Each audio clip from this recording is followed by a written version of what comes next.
सचिन, जिसके पिता का अच्छा खासा बिजनेस है और वह अपनी पढ़ाई लिखाई करने के बाद अपने पिता के बिजनेस को संभाला करता है, वह एक दिन बिजनेस के किसी काम से लखनऊ जाता है और लखनऊ के रेलवे स्टेशन पर उसे किसी आदमी से मिलना था। वहां पर वह उसका वेट ही कर रहा था, लेकिन तभी अचानक से उसकी नज़र एक भिखारन पर पड़ती है जो अपना चेहरा छुपाकर लोगों से भीख मांगने की कोशिश कर रही थी। उसे बहुत ज़्यादा हेजिटेशन हो रही थी उनसे भीख मांगने में, लेकिन फिर भी वह उनके सामने हाथ फैलाकर भीख मांग रही थी। जब सचिन उस महिला को गौर से देखता है तो देखते ही पहचान जाता है कि वह महिला और कोई नहीं, वही लड़की है जिसने 1 साल पहले उसे पूरी तरह से रिजेक्ट कर दिया था जब उसके पिता उसकी शादी की बात करने के लिए उसके घर गए थे। क्योंकि सचिन और वो लड़की दोनों एक ही क्लास में पढ़ा करते थे और यहाँ पर इस लड़की को अमीरी का बहुत ज़्यादा घमंड था, क्योंकि अपने माता पिता की इकलौती संतान थी। तो ऐसा क्या हुआ जो इकलौती संतान यहाँ पर भीख मांगने पर मजबूर हो गई, जबकि उसके पिता के पास भी अच्छा खासा रुपया पैसा है। पूरी सच्चाई के बारे में जानने के लिए वीडियो को अंत तक जरूर देखें।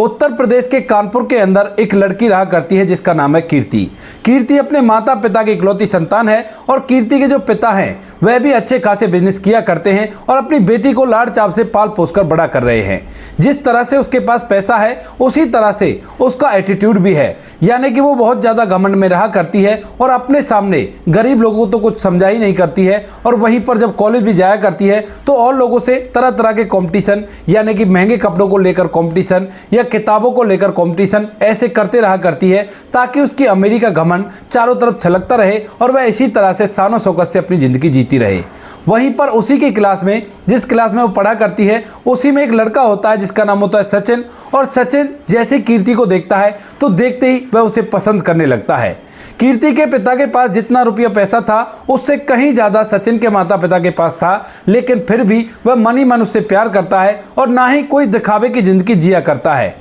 धीरे धीरे समय बीता और समय के साथ साथ उसकी ग्रेजुएशन कंप्लीट हो जाती है। इधर कीर्ति की भी ग्रेजुएशन कंप्लीट हो गई थी, लेकिन अभी तक सचिन की हिम्मत नहीं हुई थी कि वह कीर्ति से कुछ कह सके, अपने मन की बात, और उससे शादी की बात कर सके। तो इसी वजह से जो सचिन होता है वह अब तक कीर्ति से बहुत गहरा प्यार कर चुका था और अपने माता पिता को कीर्ति के बारे में बता देता है। कहता है कि माँ बाबूजी, मैं एक लड़की से प्यार किया करता हूँ और मैं उसी से शादी करना चाहता हूँ। अगर आप लोग उसके पिता से मेरी और उसकी शादी की बात करोगे तो मुझे विश्वास है वो बिल्कुल भी मना नहीं करेंगे। अब इस बात को सुनकर माता पिता भी बड़े खुश होते हैं कि हमारे बच्चे ने इतना पैसा वाला होने के बावजूद भी हमसे ये बात कहा, वरना आजकल के बच्चे तो अपनी मर्जी से फैसला ले लिया करते हैं। इसी बात को सोचकर जो सचिन के माता पिता होते हैं वो उससे कीर्ति के पिता का एड्रेस लेते हैं और यहाँ पर सचिन को कीर्ति के घर का एड्रेस भी पता था और ये भी पता था कि कीर्ति के पिता क्या क्या काम किया करते हैं, क्योंकि पिछले 3 साल से लगातार वो उसका पीछा कर रहा है और उसे सब कुछ कीर्ति के बारे में मालूम है। इसके बाद वह उन्हें बता देता है और जो सचिन के माता पिता होते हैं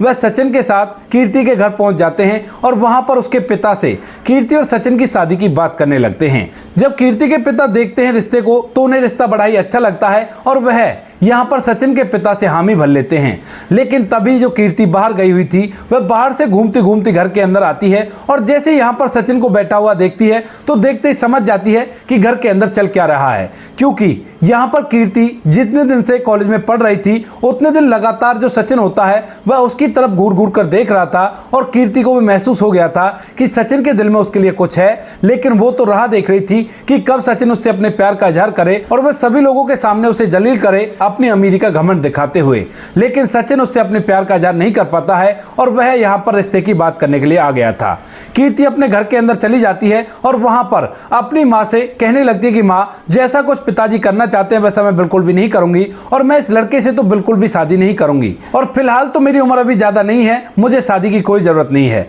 माँ बेटी को समझाने की कोशिश करती है, कहती है बेटी तू 21 साल की हो गई है और अब मेरे ख्याल से तुम्हारी शादी होने का सही समय है, लेकिन बेटी साफ साफ मना कर देती है। इसके बाद जो सचिन का पिता होता है वह विदा लेता है और कहता है कि अपनी बेटी से बात करके मुझे बता देना और जिस दिन का आप बोल दोगे उस दिन बच्चों की शादी हो जाएगी। खुशी खुशी वो लोग वहां से चले गए थे, लेकिन जैसे पिता आकर अपनी बेटी से बात करता है तो एकदम से बेटी साफ साफ मना कर देती है और कहने कहने लगती है कि पिताजी मैं इस लड़के से बिल्कुल भी शादी नहीं करूंगी, चाहे मैं जिंदगी भर कवारी बैठी रहूं, लेकिन इससे तो बिल्कुल भी शादी नहीं करूंगी। अब पिता पहले अपनी बेटी को समझाने की कोशिश करता है, कहता है कि बेटी लड़का अच्छा है, अच्छा खासा बिजनेस है और अपने माता पिता की इकलौती संतान है, तो इससे शादी करने में कोई भी हर्ज नहीं है। लेकिन यहाँ पर कीर्ति साफ साफ मना कर देती है। इसके बाद जो कीर्ति के पिता होते हैं उन्हें गुस्सा तो बहुत आता है, लेकिन इकलौती बेटी थी और लाड़ चाव से पाल पोस कर उन्होंने बड़ा किया था, तो वह अपनी बेटी की बात मानने के लिए तैयार हो जाते हैं। और यहाँ पर सचिन के पिता से फोन करके उनसे मना कर देते हैं, कहते हैं कि बेटी अभी शादी नहीं करना चाहती, वो तो 4-5 साल बाद शादी करने के लिए बोल रही थी। अब इस बात को सुनकर जो सचिन के पिता होते हैं वो कहने लगते हैं कि नहीं साहब, इतना टाइम तो हमारे पास नहीं है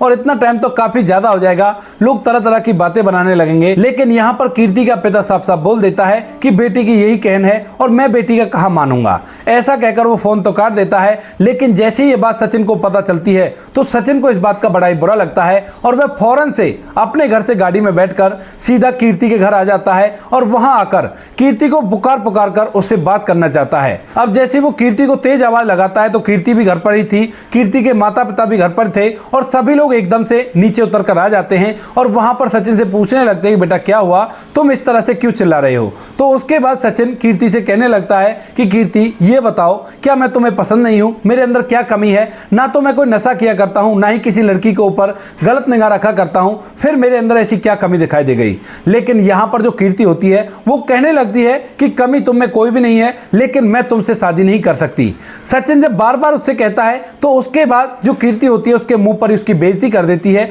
और कहने लगती है कि ना तो तुम्हें रहने का ढंग है और ना ही तुम्हें अच्छे कपड़े पहनने का ढंग है। तुम्हारे पिता मेरे पिता से भी ज्यादा पैसे वाले हैं, लेकिन तुम गरीबों की जिंदगी जिया करते हो, साधारण कपड़ों में रहा करते हो और ना ही कभी अपने पैसों का दिखावा किया करते हो। इस बात को सुनकर सचिन को बुरा तो बहुत लगता है, लेकिन वो कैसे भी करके बात को बनाना चाहता है और इसी वजह से वह कीर्ति से कहने लगता है, देखो कीर्ति, जब से मैंने तुम्हें देखा, मैं जब से तुमसे प्यार कर बैठा था और मैं तुम्हारे बिना नहीं रह सकता, तुम मुझसे शादी के लिए हामी भर लो। लेकिन कीर्ति अपने माता पिता के सामने ही उनसे साफ साफ मना कर देती है और कहती है कि निकल जाओ यहां से, मैं तुमसे कोई शादी नहीं करने वाली और तुमने अपनी शक्ल देखी आईने में। इस बात को सुनकर सचिन का दिल टूट जाता है और अपने चेहरे पर मायूसी लेकर वह वहां से वापस तो लौट जाता है, लेकिन अपने मन के अंदर एक फैसला करता है कि उसे जीवन में कभी भी किसी से भी शादी नहीं करनी है और वह अपने जीवन को ऐसे व्यतीत करेगा, क्योंकि वह कीर्ति से सच्चा प्यार किया करता था। लेकिन यहां पर उसकी प्रेमिका जिससे वो मन ही मन प्यार करता था, उसने उसे बेइज्जत करके घर से निकाल दिया था।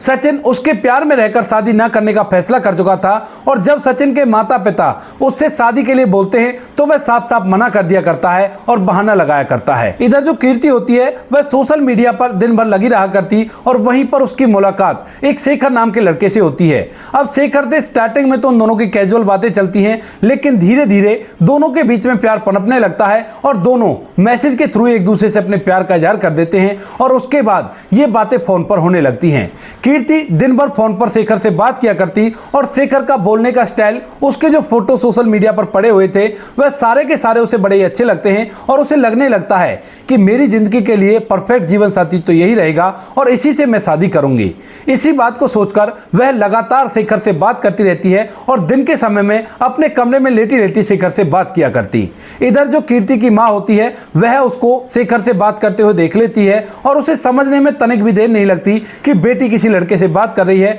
क्योंकि जिस तरह से वो बात कर रही थी जाहिर सी बात है अपनी किसी सहेली से तो बात करेगी ही नहीं। इसके बाद जो कीर्ति की मां होती है वह कीर्ति के पिता को इस बारे में बता देती है कि तुम्हारी बेटी किसी ना किसी लड़के से बात किया करती है और घंटों तक फोन पर लगी रहती है। पिता जब इस बात को सुनता है तो उसे बुरा तो बहुत लगता है, लेकिन फिर भी वह अपनी बेटी से बात करना चाहता है और पूछता है कि कौन है वो लड़का जिससे तुम बात किया करती हो। इसके बाद पिता अपनी बेटी को नीचे बुलाता है और नीचे बुलाने के बाद उससे पूछने लगता है कि बेटी वो कौन लड़का है जिससे तुम बात किया करती हो, क्योंकि तुम्हारी मां कह रही थी कि तुम किसी लड़के से बात किया करती हो। इसके बाद जो कीर्ति होती है वह शर्माते हुए उन्हें उसका नाम बता देती है और कहती है कि इस तरह से फेसबुक पर मेरी उससे मुलाकात हुई है और मैं और वो एक दूसरे से सच्चा प्यार किया करते हैं और एक साथ ही अपनी जिंदगी को बिताना चाहते हैं। इसके बाद जो कीर्ति के पिता होते हैं 2-4 सवाल और उससे पूछते हैं कि बेटी लड़का रहा कहां करता है, पिता का क्या नाम है और क्या उसकी फैमिली का बैकग्राउंड है। लेकिन कीर्ति को इनमें से कुछ भी नहीं पता होता है और ना ही उसने कभी पूछना जरूरी समझा। तो इसके बाद बेटी कहने लगती है कि पिताजी इन सब चीजों से क्या लेना, वो मुझे खुश रखेगा और मैं उसके साथ खुश रहूंगी, यही काफी है ना, तो इससे ज्यादा हमें क्या करना। लेकिन तभी पिता बेटी को समझाने लगते हैं कि बेटी ऐसा नहीं हुआ करता, अगर बैकग्राउंड अच्छा होगा तो कल कला को अगर कोई बात हो जाती है तो घर वालों की मदद से कंट्रोल किया जा सकता है, लेकिन अगर लड़के का बैकग्राउंड खराब हुआ तो उसके बाद हम कहीं के नहीं रहेंगे और इस तरह से मैं तुम्हारी शादी नहीं करा सकता। कीर्ति जिद करने लगती, कहती कि नहीं पिताजी, मैं इसी से शादी करूंगी। और इसके बाद जो पिता होता है उसे भी गुस्सा आने लगता है, क्योंकि इस लड़के का ना तो बैकग्राउंड उसे पता है, ना ही इनकम सोर्स पता है। बस ये पता है कि वो चमक दमक से रहा करता है और इससे मीठी मीठी बातें किया करता है। और दूसरी तरफ वो लड़का था जो खुद अपने पिता को लेकर सबसे पहले उससे बात करने के लिए आया था, भले वो उससे कितना भी प्यार किया करता था। इसी वजह से जो पिता होते हैं वो बेटी को धमकाते हैं और धमकाने के बाद कह देते हैं कि आज से तू कहीं भी नहीं जाएगी और घर के अंदर बंद रहेगी। ऊपर से जो कीर्ति का फोन होता है उसे छीनकर कीर्ति की मां को दे देते हैं और कहते हैं कि इस फोन को अपने पास रखना, बिल्कुल भी इसको मत दे देना, और मैं भी तो देखूं ये किस तरह से उस लड़के से बात करती है। ऐसा कहकर पिताजी वहां से चले गए थे। फोन मां के पास था और कीर्ति रोते हुए अपने कमरे के अंदर अपने आप को बंद कर लेती है और बिल्कुल भी दरवाजा नहीं खोलती है। धीरे धीरे शाम होती है और शाम के समय जब पिता वापस लौटते हैं तो अपनी पत्नी से पूछने लगते हैं कि बेटी का क्या हाल है, उसने खाना खाया या नहीं खाया। लेकिन कीर्ति की मां कीर्ति के पिता को बताती है कि नहीं, उसने खाना नहीं खाया है और तभी से अपने कमरे को बंद कर रखा है। जब भी मैं कभी उससे कहती हूँ खाना खाने के लिए तो वो कह देती है कि मुझे भूख नहीं है और चली जाओ यहाँ से। इस बात को सुनकर जो कीर्ति के पिता होते हैं उन्हें बुरा तो बहुत लगता है, लेकिन वो बेटी को मनमानी नहीं करने देना चाहते थे, क्योंकि उन्हें पता था कि इस तरह के लड़के केवल मीठी मीठी बातें किया करते हैं, वो कभी भी साथ नहीं दिया करते। इसी वजह से वह अपनी बेटी को इसी हालत में छोड़ देता है और आराम करने के लिए चला जाता है। हालांकि पिता बेटी से इतना प्यार किया करता था कि उसने भी खाना नहीं खाया था और वह बिना खाए ही ऐसे ही लेट जाता है और रात भर अपनी बेटी के बारे में सोचता रहता है। ऐसे दूसरा दिन होता है, लेकिन दूसरे दिन सुबह सुबह भी बेटी ने कुछ भी नहीं खाया था और वो ऐसे अपने कमरे को बंद रखती है। अब दिन के समय में जैसे पिता वहां से बाहर निकलता है तो उसके बाद कीर्ति की मां जो होती है उसे उस पर तरस आ जाता है और उसके बाद वह पूछने लगती है बेटी तुझे क्या चाहिए और कब तू खाना खाएगी। इसके बाद कीर्ति कहने लगती कि मां, अगर आपको मुझे खाना खिलाना है तो सबसे पहले आपको मुझे मेरा फोन देना होगा और मैं अपने प्रेमी से बात करना चाहती हूं। मां देखती है कि यहां पर मेरा पति है तो है ही नहीं, पीछे से बात करवा देती हूं, कम से कम बेटी खाना तो खा लेगी। यानी कि मां की ममता थी और मां की ममता की वजह से वह उसे फोन देकर उसे खाना खिला देती है और कहती है कि ठीक है बेटी, जब तक तेरे पिता नहीं आते तब तक तू इस फोन पर बात कर सकती है। उसके बाद कीर्ति एकदम से खुश हो जाती है और खाना खाकर उस फोन को लेकर अपने प्रेमी शेखर से बात करने लगती है। बातों के दौरान वह पूरी बात शेखर को बताती है और जब शेखर इस बात को सुनता है तो वह कीर्ति को उकसाने लगता है और कहता है कि कीर्ति, ये तो बहुत ही गलत हो गया। अगर तुम्हारे पिता ऐसा कह रहे हैं तो बिल्कुल भी हमें एक नहीं होने देंगे और इसके लिए तुम्हें मेरे साथ भागना होगा। अब जो कीर्ति होती है वह बचपन से ही घमंड में पली बड़ी थी, तो इसी वजह से वह भी फटाक से उसके साथ भागने का फैसला कर लेती है। कहती है कि ठीक है शेखर, अगर ऐसी बात है तो बताओ मुझे कब घर से निकलना है और कहां पर हम भागकर चलेंगे। तो शेखर कहता है भागकर तो जहां भी मन करेगा वहां चल देंगे, लेकिन उससे पहले तुम्हें अपने घर से कुछ कीमती सामान लेना होगा, क्योंकि मेरे पिता से मेरी लड़ाई हुई पड़ी है और मैं बाहर रहा करता हूं। अगर तुम भी मेरे साथ रहोगी तो हमें कुछ ना कुछ पैसे तो चाहिए होंगे, क्योंकि पिताजी ने मेरे अकाउंट तक को ब्लॉक करवा दिया है और मेरे पास बिल्कुल भी पैसा नहीं है। दरअसल शेखर ने अपने आप को एक अमीर ज्यादा बताया था और इसी वजह से कीर्ति उसके इस बात को मानने के लिए भी तैयार हो जाती है कि वह अपने घर से कुछ कीमती सामान चुरा ले ताकि उन दोनों का समय व्यतीत हो सके और कीर्ति के पैसों से दोनों ऐश कर सके। इसी वजह से जो शेखर होता है वह कीर्ति से कहता है कि ठीक है कीर्ति, रात के लगभग 12 बजे के समथिंग तुम अपने घर से कुछ कीमती सामान ले आना जिससे हमारा समय व्यतीत हो सके, और जब मेरे माता पिता से मेरी बोलचाल हो जाएगी तो उसके बाद हम लोग उसी घर में रहेंगे, कोई भी दिक्कत नहीं है। ऐसा कहकर वह उसे तैयार कर देता है। धीरे धीरे शाम होती है और शाम के समय जैसे ही पिता घर आता है तो उसके बाद वह आराम करने लगता है। और आज जब कीर्ति ने खाना खा लिया था तो पिता ने भी खाना खाया था। और जैसी रात होती है, रात के लगभग 12 बजे कीर्ति चुपके से अपने बिस्तर से उठती है और उठने के बाद उस अलमारी को खोलती है जिस अलमारी के अंदर कीमती जेवर रखे हुए थे और साथ में कुछ कैश भी था। ज्यादा जेवर तो यहां पर नहीं थे, बाकी जेवर तो तिजोरी में रखे हुए थे, लेकिन कुछ एक्स्ट्रा ऐसे अलमारी के अंदर रखे हुए थे जिन्हें उनकी मां किसी पार्टी के लिए पहना करती थी और वहां पर पैसे भी थे। तो उन सभी को लेकर कीर्ति अपने घर से निकल जाती है और घर के बाहर ही वहां पर शेखर खड़ा हुआ था बाइक लेकर, और वह कीर्ति को अपने साथ बिठाकर वहां से रेलवे स्टेशन की तरफ पहुंच जाता है। रेलवे स्टेशन पर शेखर का एक दोस्त होता है, वह उसे अपनी बाइक को देता है है और बाइक देने के बाद वहां से उस ट्रेन में बैठकर सीधा वहां से लखनऊ आ जाते हैं। और उन्होंने अपने फोनों को वहां से निकलने के बाद जब स्टेशन पर वो आए थे तभी के तभी डिस्ट्रॉय कर दिया था। और उसके बाद वो लोग वहां पर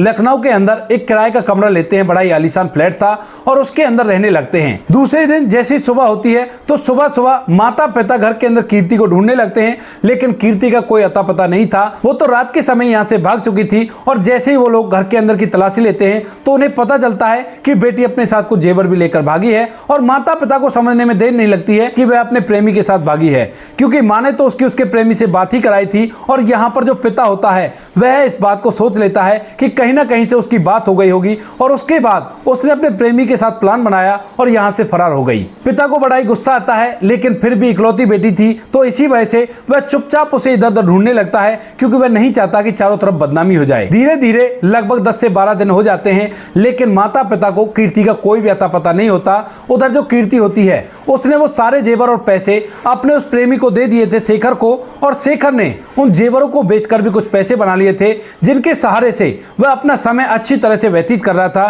कीर्ति को अच्छी खासी ऐश कराता है और सभी जगह ले जाता है जहां के लिए वो कहा करती है। धीरे धीरे उनको रहते हुए लगभग 3 महीने हो जाते हैं, और 3 महीने बाद उन पैसों में से लगभग 20,000 रुपए बचे थे। अब जैसे शेखर देखता है कि अब 20,000 रुपए ही बचे हैं, तो उसके बाद एक दिन जो शेखर होता है वह सुबह सुबह घर से निकलता है, लेकिन उसके बाद कभी वापस ही नहीं लौटता। कीर्ति उस फ्लैट के अंदर अकेली रह जाती है, और धीरे धीरे जैसे ही शाम होती है तो शाम तक उसे विश्वास हो जाता है कि शेखर अब लौटकर नहीं आने वाला, और वो मुझे धोखा देकर चला गया है, क्योंकि आज तक शेखर कभी भी इतना लंबा बाहर नहीं गया था। और उसके बाद वह इधर उधर पूछने की भी कोशिश करती है, लेकिन ना तो शेखर के पास फोन है और ना ही उन्होंने कोई फोन खरीदा है जिससे वे एक दूसरे से बात कर सकें। केवल इस घर के अंदर सुख सुविधाओं के सारे सामान उन्होंने मौजूद कर लिए थे, लेकिन ये घर भी किराए पर था और किराया भी देना बाकी था। इसके बाद कीर्ति घर के अंदर ही झूठी आस लगाकर बैठी रहती है और शेखर कहने का वेट करती है, लेकिन 2 दिन कंप्लीट होने तक भी शेखर कहीं भी नहीं आता है। और 2 दिन बाद घर के अंदर का पूरा राशन भी खत्म हो गया है।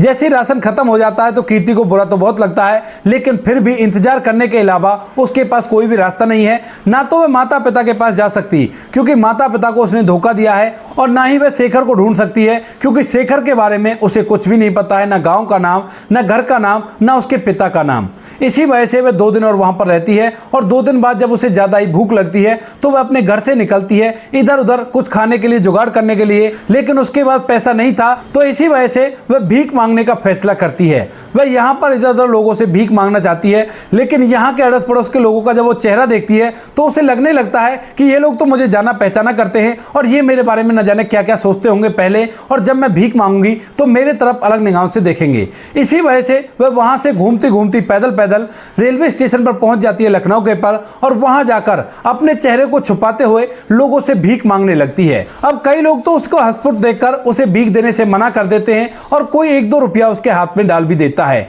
तभी वहां पर उसी समय जो सचिन होता है, जिसको आज से 1 साल पहले कीर्ति ने रिजेक्ट किया था, उसके मुंह पर उसकी बेइज्जती की थी, वह किसी बिजनेस के काम से यहां पर आया था, और यहां पर उसकी नजर कीर्ति पर पड़ जाती है। अब वह कीर्ति को देखकर पहले तो सोचने लगता है कि ये तो कुछ जानी पहचानी सी लग रही है, लेकिन तभी अचानक से एक व्यक्ति उसके हाथ में एक सिक्का डालता है, और जैसे कीर्ति अपने दूसरे हाथ से उस सिक्के को उठाने के लिए होती है तो उसका जो पल्लू उसने कर रखा था चेहरा छुपाने के लिए, वह हट जाता है, और उसे स्पष्ट कीर्ति का चेहरा दिखाई दे जाता है। वह एकदम से कीर्ति को पहचान लेता है, और पहचानने के बाद एकदम से उसके पास जाकर कहने लगता है, कीर्ति तुम यहां पर ऐसे क्या कर रही हो। अब जैसे कीर्ति सचिन को देखती है तो एकदम से कीर्ति की आंखों से आंसू टपकने लगते हैं, और वो कहने लगती है कि सचिन मुझे माफ कर दो, मुझसे बहुत बड़ी गलती हो गई। तो जो सचिन होता है वह उसे संभालता है और कहता है कि कीर्ति सबसे पहले चुप हो जाओ, और ये बताओ कि तुम्हें भीख मांगने की नौबत कैसे आ गई, क्योंकि तुम तो अच्छे खासे घर परिवार से थी, तुम्हारे पिता के पास ढेर सारा रुपया पैसा था, और भीख मांगने के लिए तुम यहां पर कैसे आ गई।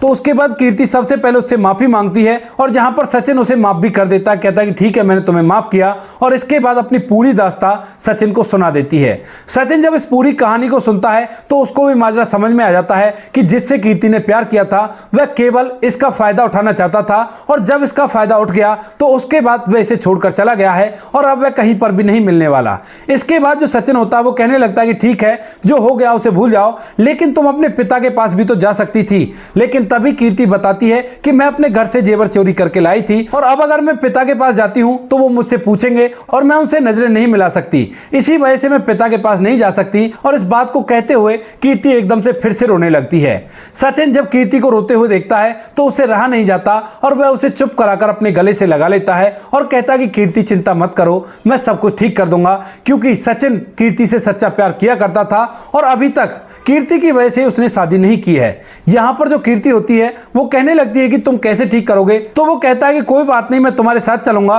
और तुम्हारे पिता से मैं खुद बात करूंगा, क्योंकि यहां पर तुम धोखे का शिकार हुई हो, तुम्हारी इसमें कोई भी गलती नहीं है। लेकिन कीर्ति उसके साथ चलने से मना करती है तो सचिन उसे समझा बुझाकर अपने साथ ले चलने के लिए तैयार हो जाता है। यहां पर जिस व्यक्ति से वह मिलने के लिए आया था उससे फोन करके मना कर देता है और कहता है कि मीटिंग फिर किसी और दिन रखेंगे, आज मुझे कुछ जरूरी काम आ गया है तो आप बेशक से यहां पर आकर परेशान मत होना। सचिन कीर्ति को वहां से सीधा कानपुर ले जाता है और कानपुर ले जाकर उसके पिता के घर में उसे खड़ा कर देता है। जैसे ही पिता अपनी बेटी को देखता है 3 महीने बाद तो एकदम से आग बबूला हो जाता है और बेटी को धमकाने लगता है। तभी जो सचिन होता है वह कीर्ति के पिता को चुप कराता है और कहता है कि अंकल जी, इसमें इसकी कोई गलती नहीं है, दरअसल उस लड़के ने इसे धोखा दिया है और इसी वजह से सब कुछ हुआ है। तभी जो कीर्ति के पिता होते हैं वो कहने लगते हैं कि नहीं बेटा, इसमें इसकी ही गलती है, क्योंकि मैंने इसे पहले ही बता दिया था कि ऐसे लड़के धोखा दिया करते हैं और ऐसे से कोई वास्ता नहीं रखना चाहिए। लेकिन उसके बावजूद भी इसने हमारी एक नहीं मानी और घर से जेवर चुराकर वहां पर चली गई। लेकिन तभी जो सचिन होता है पूरी कहानी कीर्ति के पिता को सुनाता है और इस बात को सुनकर कीर्ति का जो पिता होता है थोड़ी देर तक शांत तो हो जाता है, लेकिन कहने लगता है कि बेटा वो बात तो ठीक है, क्योंकि अब इसकी थोड़ी बहुत तो बदनामी हो ही जाएगी, क्योंकि दुनिया के अंदर कोई भी बात रुका नहीं करती और घूम घाम के अड़ोसी पड़ोसियों तक पहुंच जाएगी, तो इससे शादी कौन करेगा। इस बात को सुनकर घर के अंदर एकदम शांति का माहौल हो जाता है और सचिन भी गहन सोच विचार करने लगता है। लेकिन तभी जो सचिन होता है वो कहने लगता है कि अंकल जी, अगर ऐसी बात है तो आप कीर्ति की शादी मुझसे करवा दो, कोई भी कुछ भी कहेगा मुझे उससे कोई भी फर्क नहीं पड़ेगा। इस बात को सुनकर जो कीर्ति होती है वो एकदम से सचिन के पैरों को पकड़ लेती है और कहने लगती है कि सचिन, अगर अब भी तुम मुझे अपने काबिल समझते हो तो मैं तुम्हारे साथ जिंदगी भर मुंह बंद करके रहने के लिए तैयार हूं और मैं तुमसे कुछ भी नहीं करूंगी और तुम्हारे माता पिता की सेवा करूंगी। क्योंकि यहां पर सचिन को पूरी के पूरी कहानी पता थी कि किस तरह से ये किसी दूसरे लड़के के साथ रही है और उसके बावजूद भी वह प्यार के चक्कर में उसे अपनाने के लिए तैयार था। इसके बाद जो कीर्ति के पिता होते हैं वो एक बार तो सचिन से मना करते हैं, लेकिन सचिन कहता है कि मैं इससे सच्चा प्यार किया करता हूं और आज तक मैंने शादी ही नहीं की है। तो उसके बाद कीर्ति के पिता भी उसके प्यार को समझते हैं और कहते हैं कि ठीक है बेटा, अगर ऐसी बात है तो तुम बेशक से इससे शादी कर लो, हमें इससे कोई भी आपत्ति नहीं है। इसके बाद जो कीर्ति के पिता होते हैं वह सचिन के माता पिता को बुलाकर उनको पहले तो सारी हकीकत बताते हैं और कहते हैं कि बेटा शादी करना चाहता है, अगर आप लोगों को कोई आपत्ति ना हो तो मैं इसकी और इसकी शादी कराना चाहता हूं। तो सचिन के माता पिता जब देखते हैं कि बेटा इस चीज में खुश है और पिछले काफी दिनों से वो उससे शादी के लिए कह रहे हैं लेकिन वो मना कर रहा है, आखिरकार उसे लड़की पसंद आ गई है तो इसी से शादी कर लेने दो, तो वो भी हामी भर लेते हैं। इसके बाद कीर्ति और सचिन की शादी हो जाती है और आज कीर्ति और सचिन एक बहुत ही अच्छा जीवन व्यतीत कर रहे हैं। कीर्ति सचिन के माता पिता की सेवा किया करती है और यहाँ पर जो सचिन है वो कीर्ति के माता पिता की भी अच्छे से देखरेख किया करता है, क्योंकि कीर्ति उनकी इकलौती संतान थी और उसने कह दिया है कि माँ बाबू जी, आपको जब भी जरा सी भी कोई जरूरत हो तो आप मुझे बता दिया करना। फिलहाल कीर्ति और सचिन पर 2 बच्चे हैं, एक लड़की और एक लड़का है और यहाँ पर इस कहानी को बनाने से पहले उन सभी के नाम बदल दिए गए हैं ताकि किसी की प्राइवेट जिंदगी में कोई भी दखल अंदाजी ना हो सके। तो दोस्तों ये थी आज की कहानी। आपको कहानी जैसी भी लगी कमेंट सेक्शन में बता देना। वीडियो अगर अच्छी लगी तो वीडियो को लाइक और चैनल को सब्सक्राइब जरूर करें ताकि हमें थोड़ा सा हौसला मिल सके आप लोगों के लिए ऐसे अच्छे वीडियो बनाने के लिए। इन कहानियों को सुनाने का उद्देश्य किसी को परेशान करना बिल्कुल भी नहीं है। ये कहानी आपको इसलिए सुनाई जाती है ताकि आप लोग इन कहानियों में से कुछ ना कुछ सीख सको और अपने जीवन में उस चीज़ को अप्लाई कर सको। मिलते हैं किसी नेक्स्ट वीडियो में नए टॉपिक के साथ, तब तक के लिए जय हिंद, जय भारत, जय हिंदुस्तान।